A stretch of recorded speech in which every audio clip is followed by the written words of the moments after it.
எல்லாரும் இந்த நிலம் வைக்கும்போது யாரெல்லாம் கையெழுத்து போட்டிங்களோ அவங்கெல்லாம் வந்து கையெழுத்து போட்டால் தான் ரினியூல் பண்ண முடியும்னு சொன்னாங்க. நான் இருந்து என்ன சொன்னேன்னா, எங்கள் அப்பாட்ட நீ கையெழுத்து போடாதீங்க, இது வந்து நம்ம குழுவாக சேர்ந்து எடுத்த முடிவு. 10 பேர் சேர்ந்து இது கேட்குறாங்கன்னா நம்ம செய்யலாம்.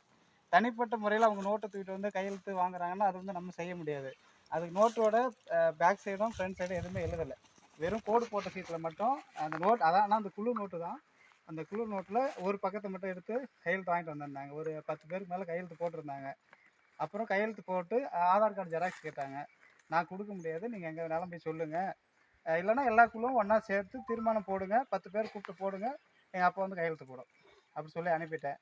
நான் இல்லாதப்போ பலமுறை வந்து இது வந்து எங்கள் அப்பாவை கேட்டுருக்குறாங்க. என் அப்பா எதுவுமே கொடுக்கல. ஆனால் இதில் கையெழுத்து போட்டிருக்கு, ஆனால் எங்கள் அப்பா கையெழுத்து போடல. அப்பா கையெழுத்து இல்லை, போலி கையெழுத்து. ஆனால் எங்கள் அப்பா வந்து இந்த இது பண்ணும்போது இங்கே இல்லை, ஹாஸ்பிட்டல் இருந்தோம், 1.5 மாசமா ஹாஸ்பிட்டல் இருக்கும்.